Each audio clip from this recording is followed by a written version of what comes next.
Don't worry about a thing. Every little thing is gonna be alright. Don't worry about a thing. Don't you worry about a thing now. Every little thing is gonna be alright. I rise up this morning, smile with the rising sun, read little birds which fly my doorstep, singing sweet songs, melodies pure and true, saying, this is my message to you. Singing, don't worry about a thing. Every little thing is gonna be alright. Don't worry, singing, don't worry about a thing. Don't you worry about a thing now. Every little thing is gonna be alright. I rise up this morning, smile with the rising sun, read little birds which by my doorstep, singing sweet songs, melodies pure and true, saying, this is my message to you. Singing, don't worry about a thing. Every little thing is gonna be alright. Don't worry, singing, don't worry about a thing. Don't you worry about a thing now. Every little thing is gonna be alright. Every little thing is gonna be alright. Let's hear it. Every little thing is gonna be alright.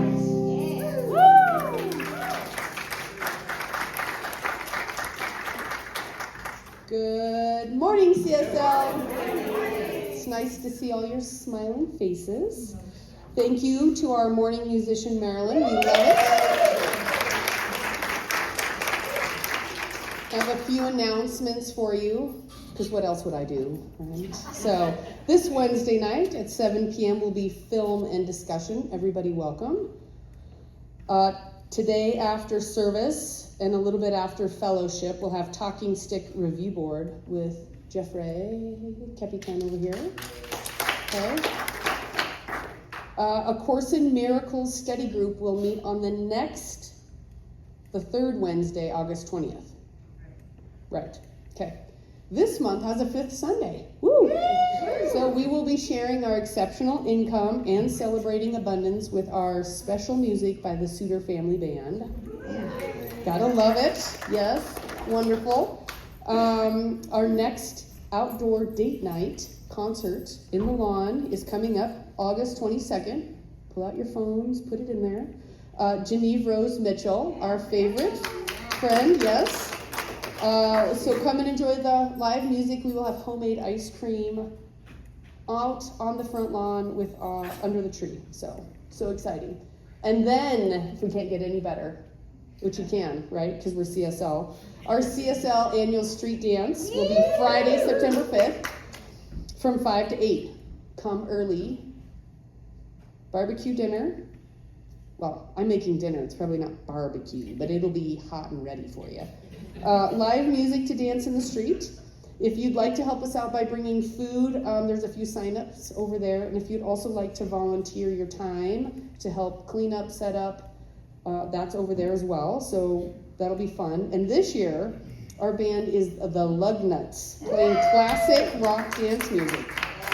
So emphasis on the nuts part of it. Woo! Right? So it's $10 for dinner, and we will gather some donations for the band. All right. That sounds like we got everything. So mark your calendars. We got lots of fun. We will say our mission statement together after a deep breath. We recognize and realize the omnipresence of divine love as the truth of all.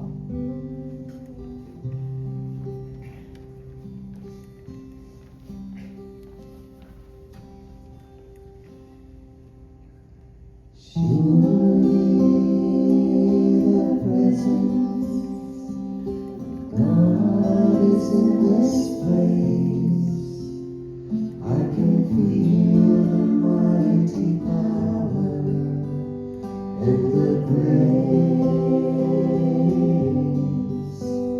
I can hear the brush of angel wings. I see glory on each face. Surely the presence of God is in this place.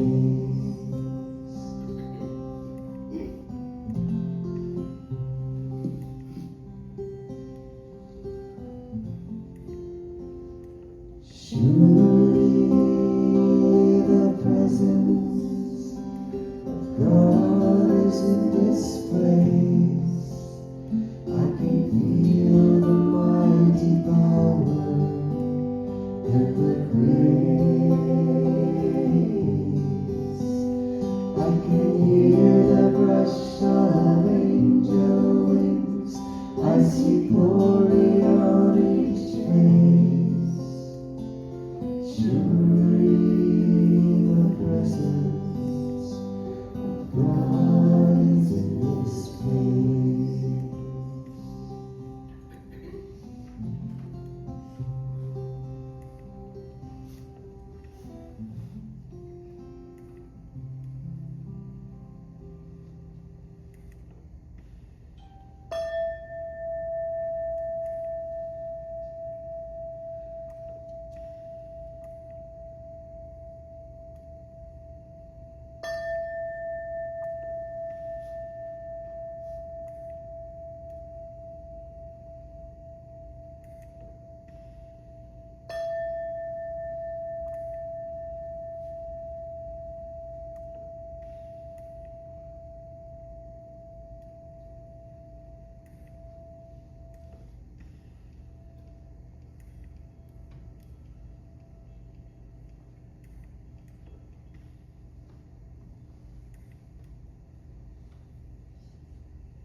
And as we breathe in this stillness, this silence, as we breathe together, we are breathing peace. And I know that Spirit is breathing us, beating our hearts, giving us the amazing gift of life. For Spirit is the only power there is, creating forever all that is. And it is in this breath that I am aware of the oneness of life, the goodness of life, the allness, the wholeness, the isness.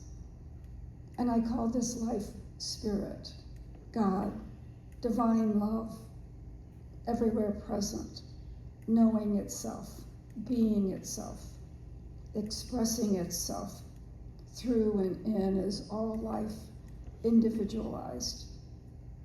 For that is all there is. It is that love, that beauty, that life force that has no circumference, and which sinner is simultaneously everywhere present. And I know that this life is my life, and it is the life of each of us here today.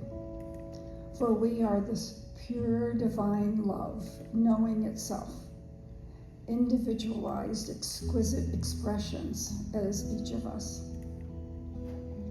And it is in this Spirit, it is in this truth that I speak my word, claiming, affirming, that all life is evolving to an even greater expression of divinity that we are, embracing an ever-deepening awareness of this truth. And I speak this word, claiming and affirming that we are all opening to a greater expansion of our birthright. That we approach life from curiosity, from joy, from openness to its magnificence in its diversity.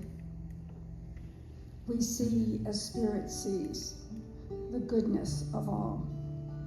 And we live in its constant magnificence, unfolding as our life in its creativity, in all the expressions that we wish to co-create. And I affirm that we each enjoy living this magnificent, that we are truly aware of our true nature as we sweetly surrender to an active expression of this greater awareness. I know and I claim that we joyously become a greater expression of this truth, that we are pure love, pure creativity, pure intelligence, full of playfulness, of creativity, of joy and vitality. And we love living this beautiful life. And I turn my attention to the prayer chest, knowing that each prayer request is activating that healing presence of Spirit, and the truth is being revealed in all of its perfection, its goodness, and its wholeness. I know that each request opens the door to a greater awareness of the divine guidance, of divine right action taking place, and the goodness of life expressing as each situation is bathed in love and wholeness and perfection. And it is opening to a greater expression of divinity. And I give thanks for all the love that expresses as the volunteers and each person here today, for our benefit, for our pleasure.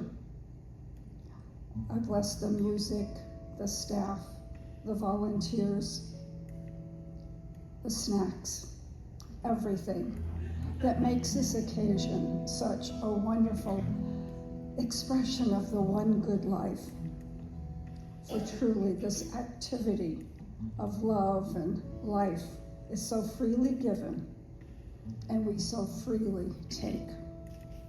So in great gratitude for this truth, for the magnificence of life, for the activity of this life expressing as our life, I release this word to the law, knowing it is already so. As we join together and declare, and so it is.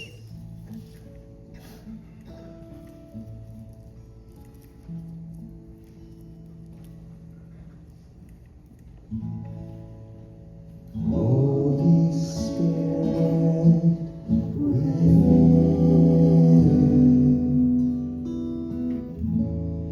help me to bloom into all that I am. Help me to love the whole world.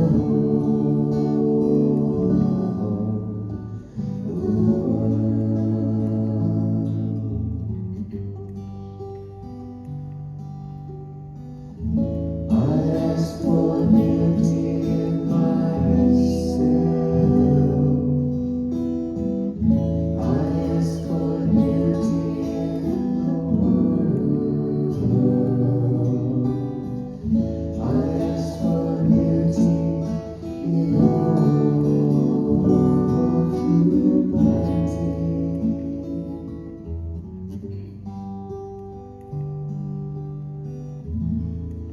Holy Spirit, within, help me to bloom into all that I am. Help me to love the whole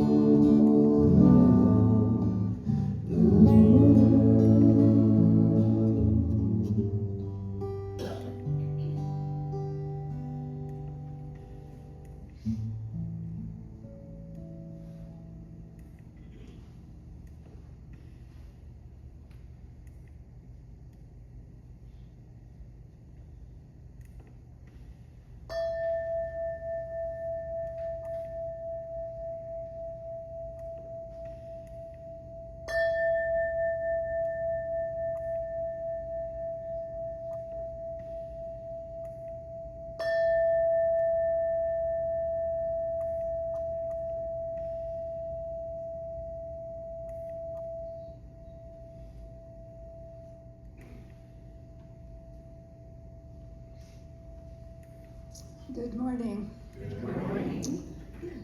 If the little birdie didn't show up on your doorstep this morning saying, "Don't worry about a thing," or you just couldn't let it go, we have a box for that. So, anything that's left over in your worries that you're having a little effort to make your life just the joyous occasion that it could be, please put your worries in the red box, and the practitioner will do affirmative prayer on your behalf during the week.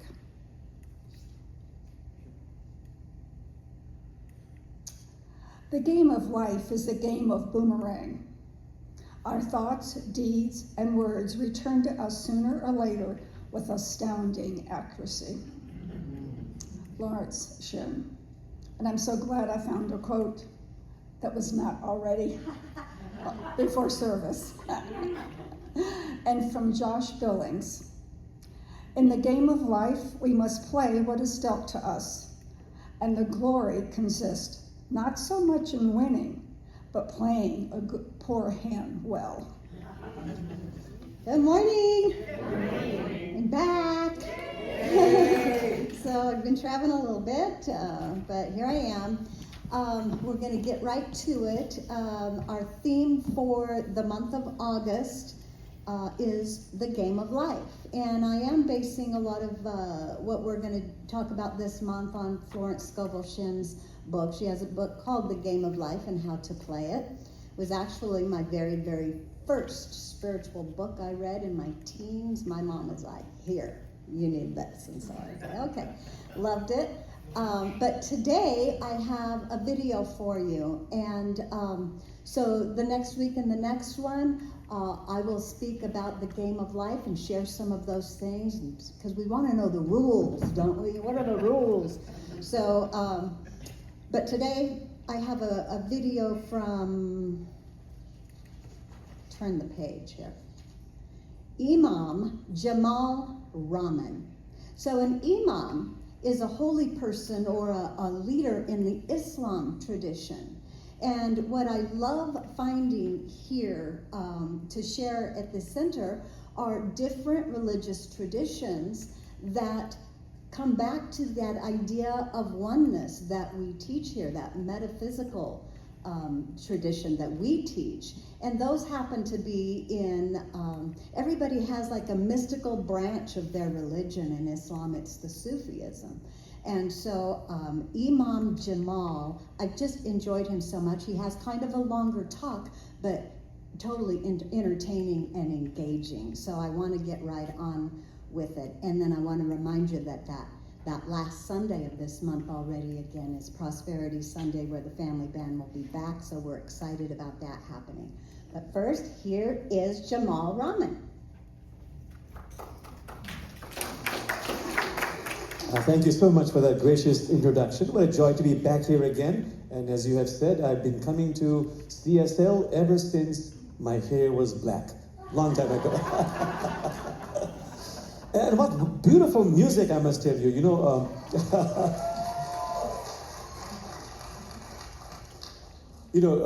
the 13th century sage Rumi has this wonderful utterance. You might not know that Rumi did very little writing.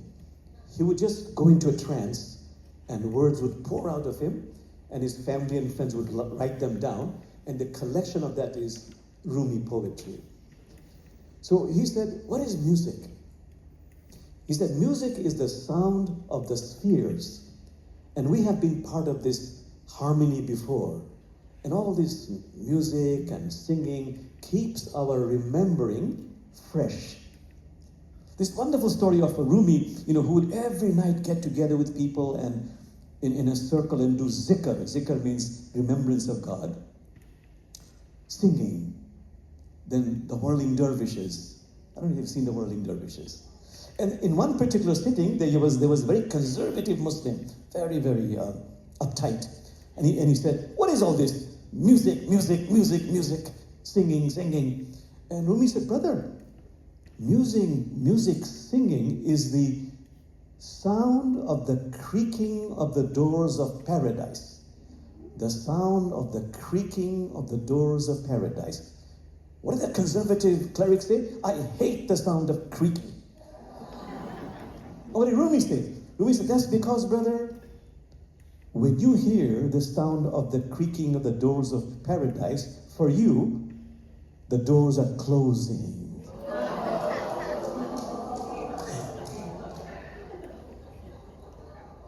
But friends, today the topic is connecting, bonding with my higher self. So the first question is, in my mind, in your mind, who am I?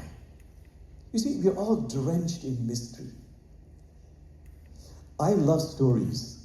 There's a wonderful character in Islamic spiritual literature named the Mullah. Anybody heard of him? He has many names. Totally fictional, and very humorous.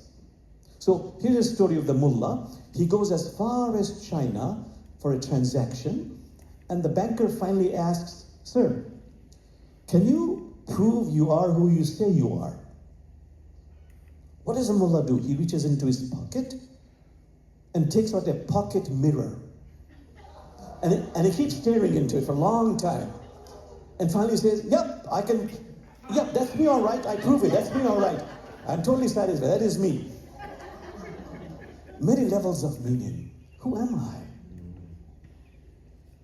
I am my personality, which the Buddha describes as nothing more than a bundle of conditioned reactions to life's circumstances. Nothing more than a bundle of conditioned reactions to life's circumstances. But I'm more than that. I'm also the divine spark. Christ nature, Buddha nature, Elohim nature, Allah nature within me also. But you see, I get stuck at the level of my personality.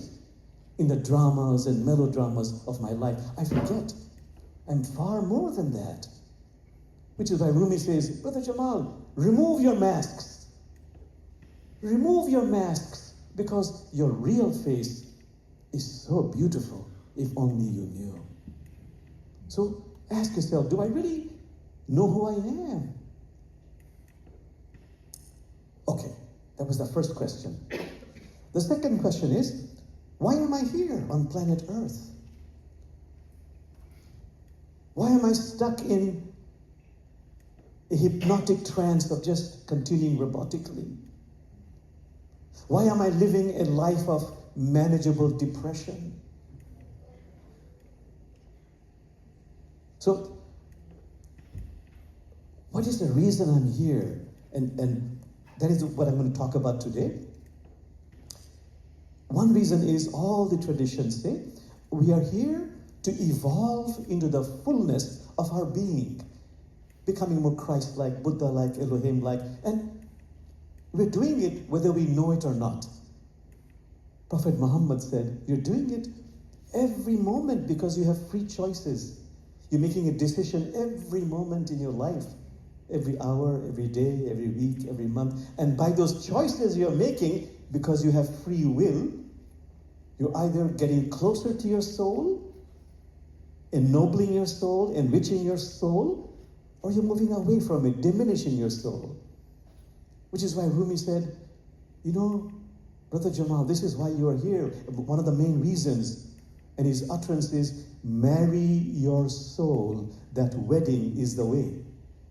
Marry your soul, that wedding is the way. But besides this work of becoming authentic, genuine, removing my mask, connecting to my higher self, I'm also here to be of service to God's creation. Again, Rumi, be a lamp, a lifeboat, or a ladder to God's creation. Some of you have heard of Tagore, Rabindranath Tagore. He's from India, the first Asian to win the Nobel Prize in Literature. You might know the poetry. He says, I slept and dreamt, life was joy. I awoke and found life was service. I served and lo, behold, service was joy. So other reason is I'm here for service. The third one, the traditions say, I'm here for building community, relationships with you and God's creation. Okay, back to evolving into the fullness of my being. As I said, I'm in a hypnotic trance. It doesn't quite resonate for me unless something happens in my life, as it is invariable. It could be something very joyous. I might be watching a sunset and suddenly something splashes in my heart. Oh my God, something opens up in me about the beauty of this universe. Rumi says, if a drop of the wine of vision could rinse your eyes, everywhere you looked, you would weep with wonder. But because we're unmindful, because we human beings are unmindful, sadly, it's a tragedy that happens in our life that wakes us up.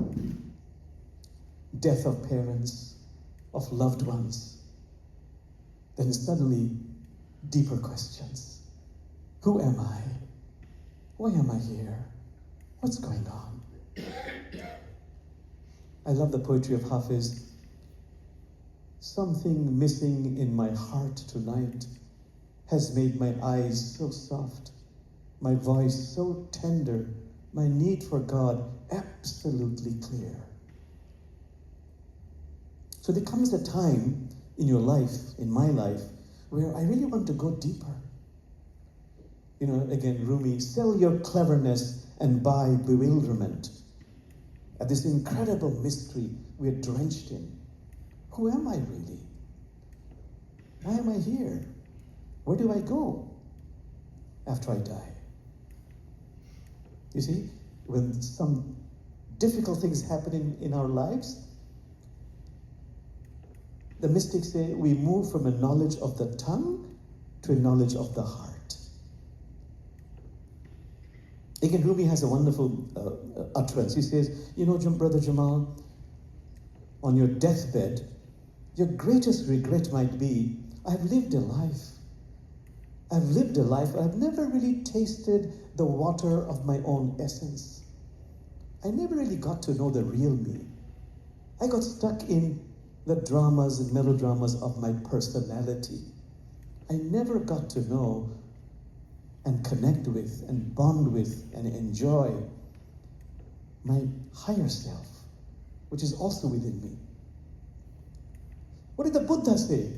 What were his last words as he was dying?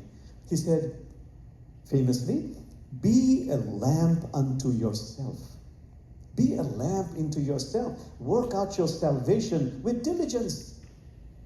That's one of the main reasons you are here. Be a lamp unto yourself.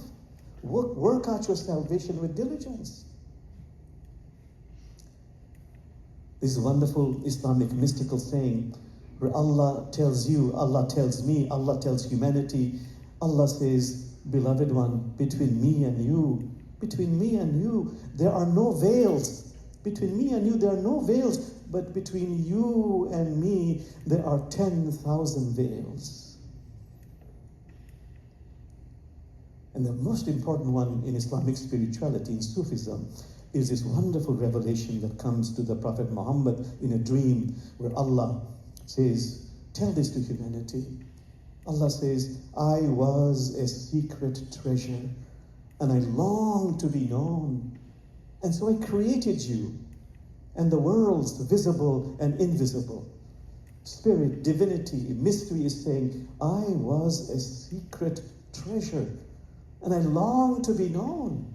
And so I created you and the worlds, visible and invisible. So you see, in each one of us, the mystics say, there is a longing. There is a longing. Once we become still, we realize there's a longing that nothing satisfies. What is it I want? Like Rabia. Anybody heard of Rabia? She's an 8th, 9th century or 7th, 8th, 9th century female Islamic sage. Very beautiful. You should Google her. Rabia. She uttered, there is a disease in my breast no doctor can cure. There is a disease in my breast no doctor can cure. Only union with that friend can cure it. Only union with that friend, with a capital F, can cure it. What is it I want? Rumi. There is a kiss we want. There is a kiss we want. all our lives. A touch of spirit on the body. There is a kiss we want all our lives.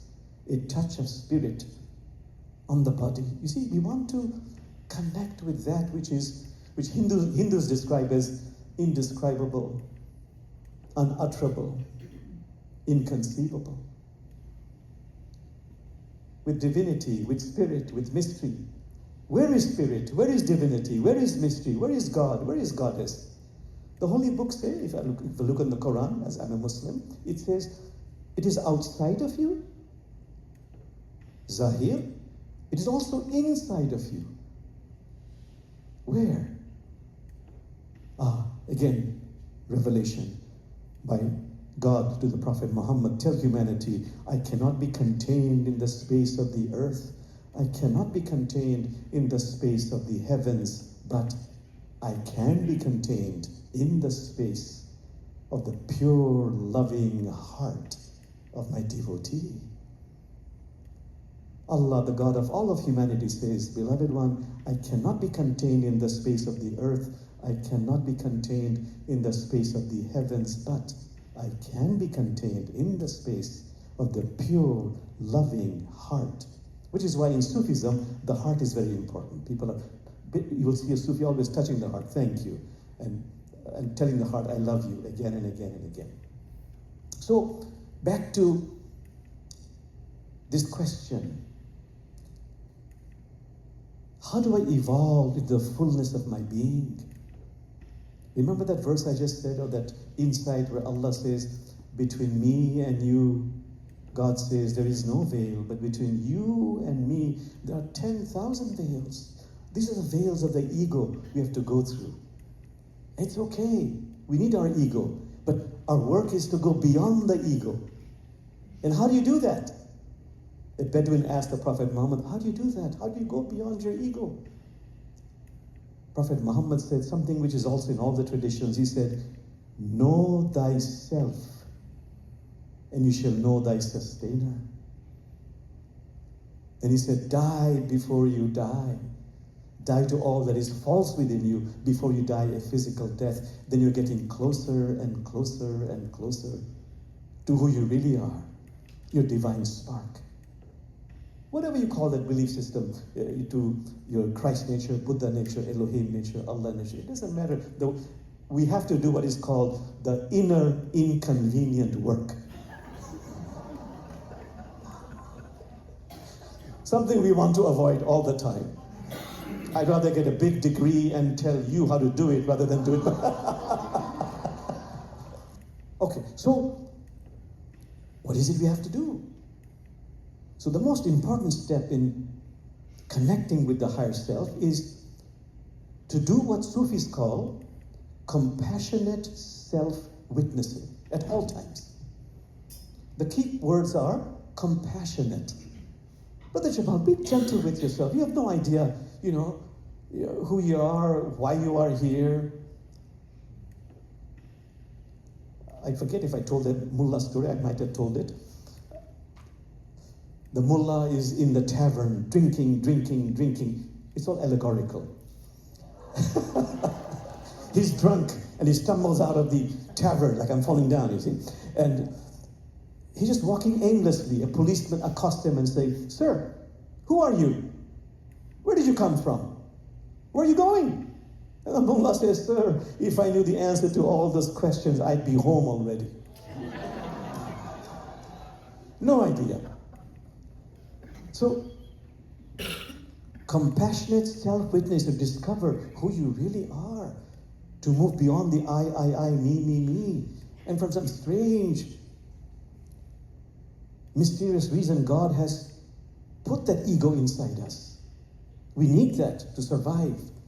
But to connect with the real me, I have to use the ego to go beyond the ego through compassionate self-witnessing. In Hinduism, they say, along the same lines, we are like two birds on the branch of a tree. We're like two birds on the branch of a tree. One bird is pecking away at the fruit on the tree. The fruit could be sweet, the fruit could be bitter, that's life.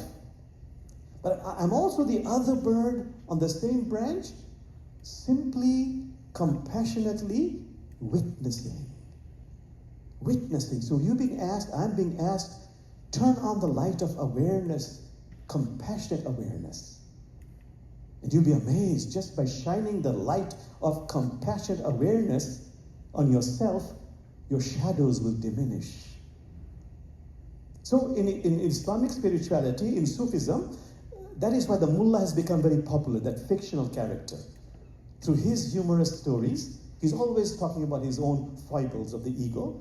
We become aware in a very gentle, loving way of our own ego, and that gentle, compassionate awareness diminishes it. So for example, well, let me first introduce the mullah. Who is the mullah? What is the most famous story of the mullah? He's younger than I am, middle-aged, has a turban, has a beard, always on a donkey. The typical example of the mullah is he is on his donkey, rushing through the marketplace. Friends and family say, Mullah, Mullah, stop, I want to talk to you, I want to talk to you. What does the mullah say? I'm so sorry, I'm so busy, can't you see? What are you so busy with? He says, I'm looking for my donkey. And the caption is, aren't we all? And we forget the greatest joy of life is to stop searching for your donkey. It's already there. But have relationships with your family, with your friends. That is what will bring you happiness. Okay, that was the introduction of the mullah. Okay, now about the real topic, before the time moves on too fast, about shining the light of compassionate awareness on ourselves. Prophet Muhammad was asked, what is the biggest problem humanity has? What is the reason for the downfall of humanity? You know, in our country we see the same thing now. What is the biggest problem? He said the biggest problem is arrogance, pride. So, how can I become aware of that in myself? Well, the story of the mullah. On a moonlit night, the mullah is on his constitutional walk. He happens to pass by a well. He happens to look inside the well and he is shocked. Why is he shocked? Oh my God, the moon has fallen into the well. Sister Moon, fear not, fear not. He rushes home, gets the rope, finds the hook, he flings it, it catches something, he heaves and pulls, and he falls on his back and sees the moon restored to its proper domain. And he says, thank God I came along. So as a cleric, you know, what is the biggest problem I have with pride? You know, the biggest pride problem I might have or you might have is, you know, if you really, I believe in all religions being beautiful, you know, I might say, but if you really studied my religion, it is a little bit better than yours. The biggest problem a cleric might have, what is called holier than thou attitude. So just be with that. In my life, where am I being a little bit arrogant, a little bit proud? Oops, I usually always put my thing out in case I forget what I was supposed to say. So just be with that. Okay, second one. You know, you were saying I've worked with the Interfaith Amigos, we've traveled all over the country, we've even gone overseas. Our favorite story of the mullah is about getting stuck in patterns of behavior. Blaming some here, them, bad luck, forgetting to look at how I have contributed to that problem. For example, you know, at one time I was very involved in, do you remember Occupation Seattle?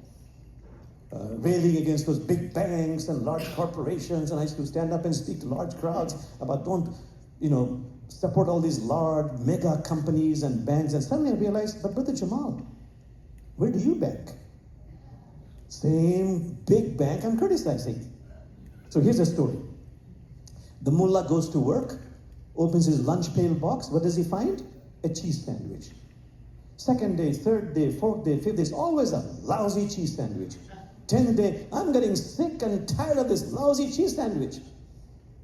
His puzzled co-workers say, Mullah, tell your wife, be gentle with her to make you a different kind of sandwich. I'm not married. Who makes them? I do. story of our lives. Stuck in patterns of behavior. So ask yourself, in my life, in what areas am I stuck in patterns of behavior where I habitually blame others, bad luck, universe, etc., etc.? Just be with that for a few moments.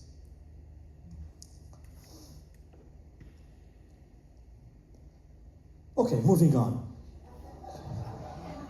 Excuses. When I was growing up, my father, who was a very gentle human being, he would say, son, your excuses are so creative. If only you channel them in the right direction, you would be enlightened like this. So the story is, someone knocks on the mullah's door. Can I borrow your donkey? It's done in that part of the world. The mullah doesn't want to give the donkey. He lies. He makes up an excuse. Oh, brother, if you come just 5 minutes ago, I just a few minutes ago lent it to a neighbor. Unfortunately, just at that time, the donkey in the stable begins to bray. But I hear your donkey. The mullah is caught. What does he do? Who will you believe, me or the donkey? The story goes on. But what are the excuses I am making, you are making, to avoid the real work in our lives? Just be with that for a few seconds.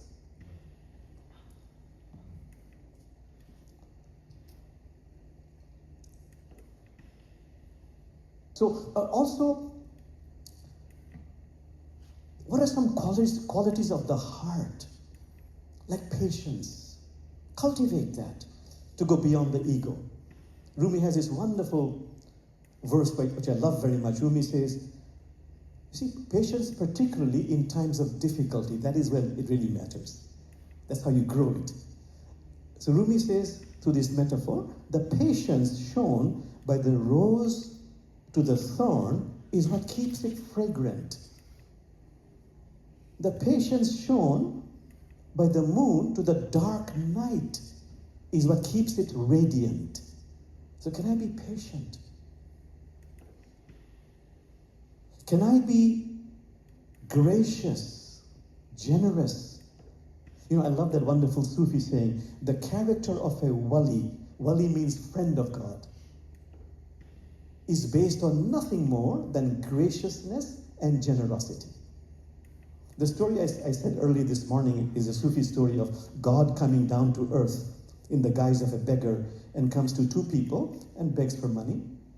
God in the guise of a beggar. One person gives 1 copper coin, a measly copper coin. The other one gives 5 or 10 copper coins. And what this beggar does is transmutes those copper coins into gold and returns them to the beggars.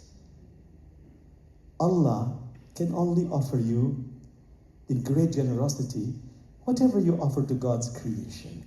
Can I be generous? Okay, so now the question is, what does this practice involve? That was the first one. I'll talk about 2 more. I always carry within me a piece of paper. This has been my training since childhood. My parents, my teachers told me, whenever you find that you encountered an ego trait within you, let's say I got overly angry, irritated, write it down. Of course, restrain yourself, but write it down. If a divine quality flowed through you, I was gracious, so write that down. So every evening what I do is, I shine the light of compassionate awareness on my ego traits with gratitude. Oh my God, I became aware of that. And you know what that does? That light, as I shine them on my ego traits that I've written down, it diminishes it, just as the sun diminishes the shadows. And on the divine qualities, I find that it's like the plants. When the sun shines on it, it flourishes. So this is called compassionate self-witnessing, to really become aware at every single moment of your ego traits and your divine qualities, and shine the light of compassionate awareness with gratitude. Okay, very quickly, 2 other ones, second one is my favorite. It's about realizing that Allah is outside of you, and Allah is also inside of you, in the heart. Telling the heart, I love you, or you are loved. Knowing that, as Rumi says, love is the cause an essence of everything. The poet Hafiz, 14th century, says, Jamal, whenever you meet someone, anybody that you meet, you're saying to yourself, please love me, please love me, please love me. Because you want to be loved. Please love me, please love me. And Hafiz says, of course, you're saying this silently. Otherwise, somebody would call the cops. So, I find the most powerful exercise in my life, and I also do therapy, and I deal with difficult situations, heroin addict, incest, murder. The practice that really works the best, eventually, if I can really create the environment for that person, is to focus on the heart and just tell the heart with feeling, with sincerity, I love you, I really love you, or you are loved. You are loved again and again and again and again and again, no matter how awkward it feels. I have people who tell me, no, it just feels, it feels awkward, I just cannot do it. But they come back sometimes after a year or two and say, I tried it finally, and that is what really got me off the heroin addiction. Telling my heart, I love you, or you are loved. Okay, last thing I want to tell you is establish a relationship with yourself. You know, there's a very famous Harvard study, 85 years old by now, and a Brigham Young University study, but studied this question of what are the factors that creates happiness in life? Yoga, lifestyle, walking. What was number one? Do you know? Self-love, but also having relationships in life that are reliable. Doesn't have to be perfect. And then Brigham Young University, they did the same study and they were shocked. Same result. The number one factor for happiness was having relationships. And number two was shocking also. It was, how do you interact with those who you meet casually in life?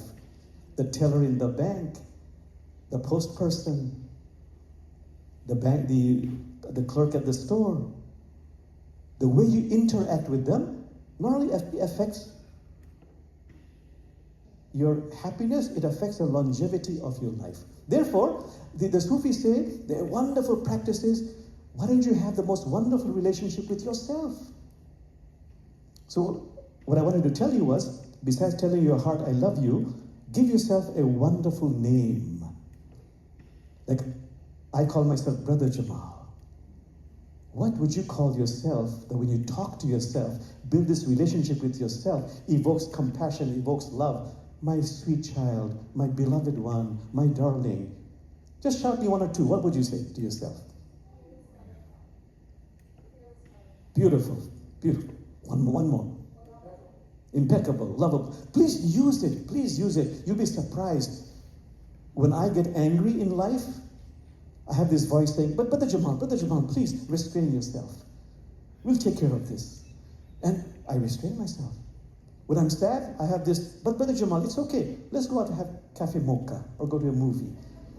And you'll find every relationship outside of yourself is a reflection of the relationship you have with yourself. So tell the heart, I love you, you are loved, and I say, but Brother Jamal, talk to yourself. Brother Jamal, let's do this, let's do that. Have that relationship. Okay, so the musicians are here. I don't want to overdo it too much. I'll just end with this last quotation by Rumi. Please take it to heart. Rumi says, please know this. It comes from his heart. He never writes anything. He says, you are a ruby in the midst of granite. You are a ruby in the midst of granite. How long will you continue to deceive us? For we can see the look in your eyes. So please return to the root of the root of the root of your real self. Let's do that. Thank you, my friends. Thank you. And patience.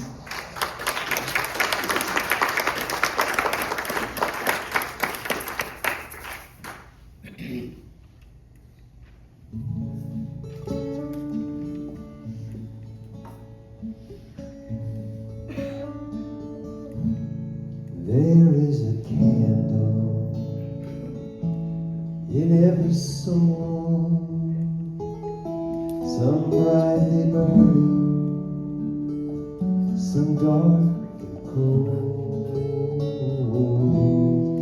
There is a spirit who brings a fire, it guides a candle and makes its home. So carry your candle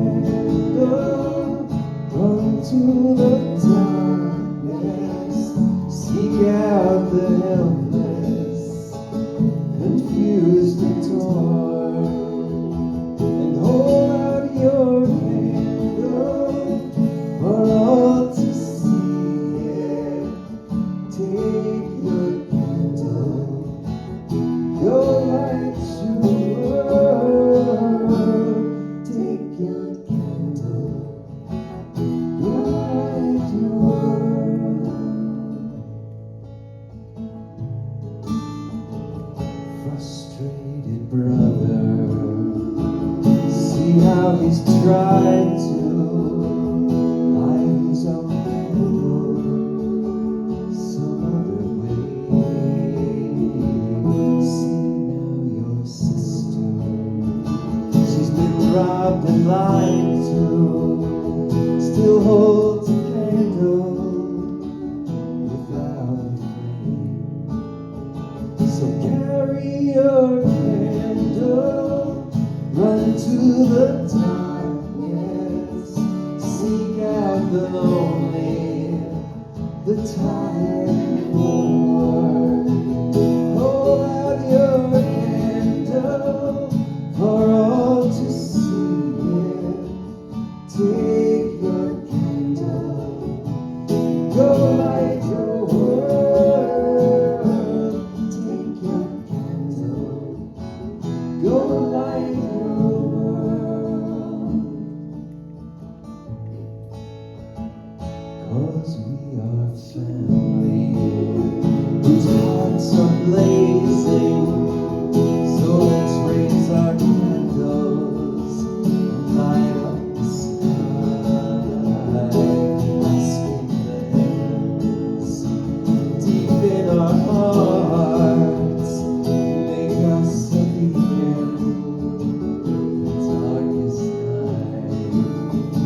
So carry your candle, run to the darkness, seek out the hopeless, deceived and poor. Hold out your candle for all to see it. Take your candle, go light your world. Take your candle, go light your world.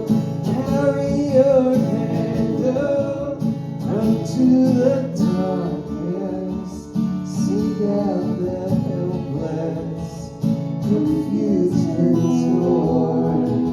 Hold out your candle for all to see it. Take your candle, go light your world. Take your candle, go light your world. Take your candle, go light your world. Take your candle, go light your world.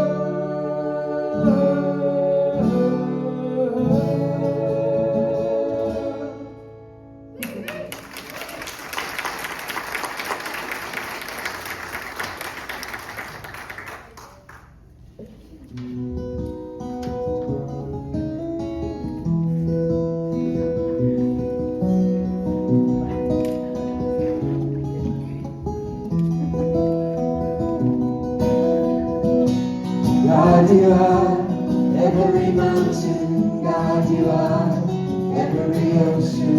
God, you are every canyon, every inch of earth and sky. God, you are every morning. God, you are every midnight. God, you are every moment.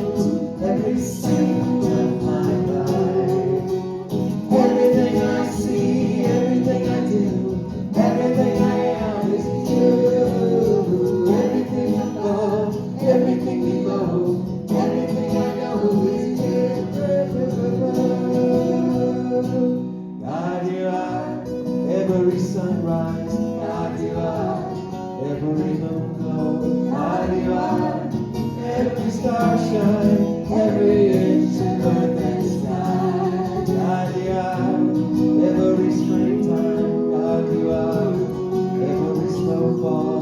God, you are every season, every second of my life. Everything I see, everything I do, everything I am is you. Everything above, everything below, everything I know is you. 'Cause you are the very breath I breathe. And your perfect love created me. Everything I see, everything I do, everything I am is you. Everything above, everything below, everything I know is you.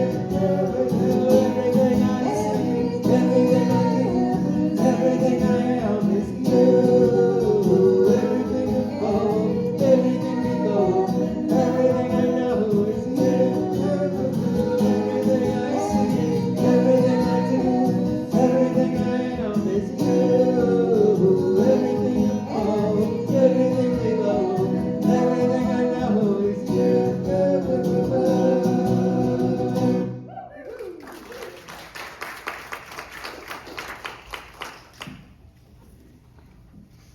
Okay, as the ushers come forth, it is now our time to play the game of boomerang, as commonly known as the spiritual practice of the law of circulation.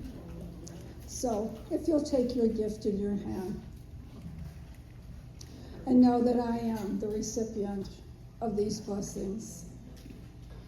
And from this place of joy, this place of love, I send out a portion of my blessing, knowing that it lights the darkness, that it expands, and it creates blessings in this world.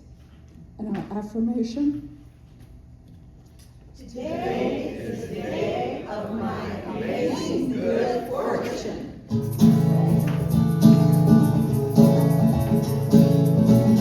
Come to me, my highest good. They may find me when it should. They guiding wisdom that they see. My highest good when it comes to me. I come to me, my highest good. They may find me when it should. They guiding wisdom that they see. My highest good when it comes to me. I come to me, my highest good. Let me find me when it should. They guiding wisdom that they see. My highest good when it comes to me.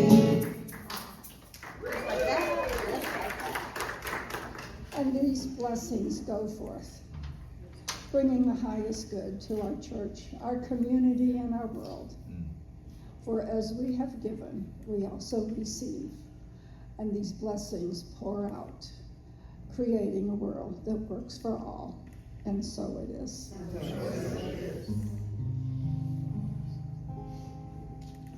With a grateful heart and a grateful mind, I offer this sacred prayer. Thank you.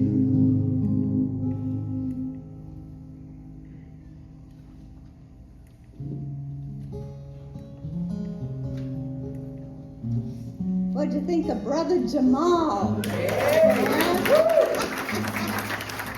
just thought he was very precious in what he said and his delivery of what he said, and I thought it might make some good conversation in Talking Stick, right? So, Talking Stick Review Board is after a little bit of fellowship. Raise your hand there, Jeffrey. Jeffrey will ring the bell when it's time to go up to the Awesome Purpose Room across from the bookstore and have a great discussion about the message today. So, Jeffrey, God, thank you so much for doing that. Everyone loves that. Let's see, I have a couple other things to say here. What are they? I do want to remind you about the sign-up sheets for the street dance. I think this is like our 15th annual street dance. We've been doing this for a long time.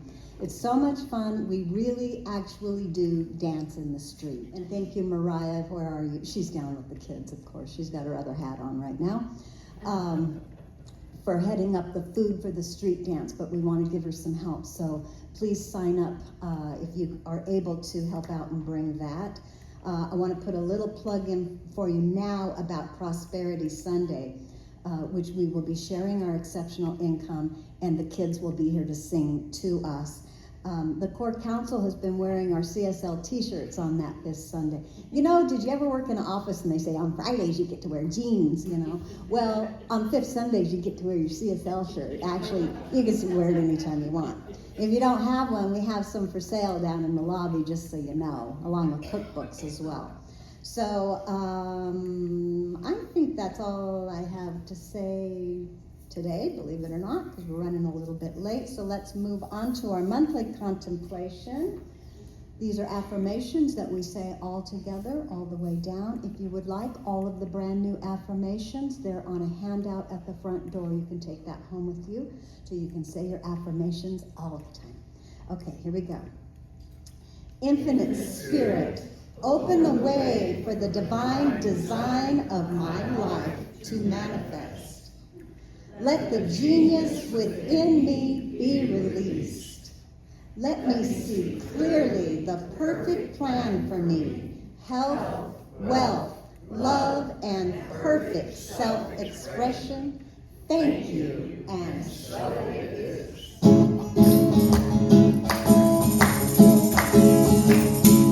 I release and I let go.